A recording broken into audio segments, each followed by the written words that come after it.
Hey, this is Dr. Amanda with Straightsmile Solutions, straightsmilesolutions.com. And this is just going to be yet another plug for Phase 1 Interceptive Orthodontics. I see I'm finally getting in through to you guys, telling you all the reasons you should do it and some of the reasons you shouldn't be doing other kinds of orthodontics.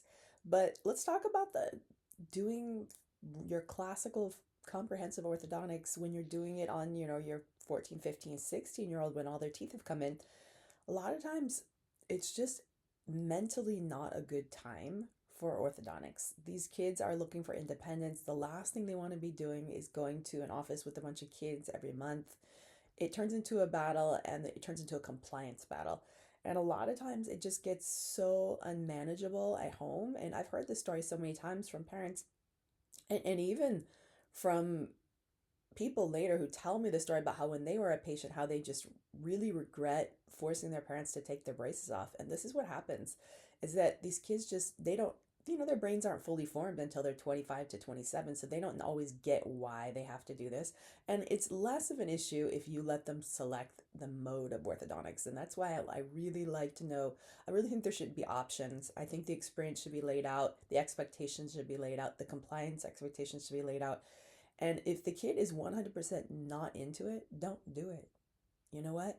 You make it crystal clear to the kid. I mean, obviously, that's why in phase 1 interceptive, we hit the dangerous stuff and get it out of the way. Everything else after you hit the dangerous and the airway and the functional stuff where that's going to cause danger is just aesthetics.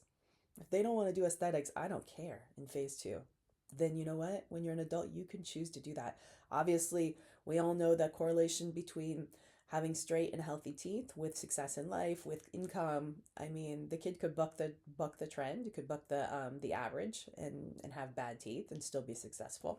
But you are giving your kid a one-time opportunity to have this advantage in life. If this kid does not want it, they can turn it down because we got rid of all the danger and the functional issues that are causing trouble that could cause damage in phase 1. That's why I love it this way. Because if you do it all in one, now it gets messy. What happens if we stop now? We haven't fixed this, but we did fix this, and this could happen.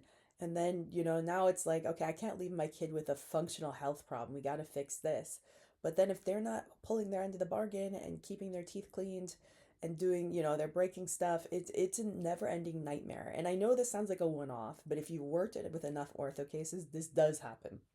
And a lot of this is just picking your parents and your patients wisely and not taking someone just because you have to take someone or because you need that start, or because some office manager is pressing you to take it. If you don't feel a connection, like that, if you don't feel like you want to be married to this patient and this family for up to 2.5, 3 years, and I hope your cases aren't taking that long. If so, you're doing something wrong most of the time. But I mean, you should always, weird things can happen, and occasionally a case can take longer than expected. So if you're just not feeling the vibes, and I hate to use that word, don't take that case. Give it to someone else. Someone will always take that case. So, and yeah, just another plug for phase 1 interceptive. It's just psychosocially way better for the patient. Thanks.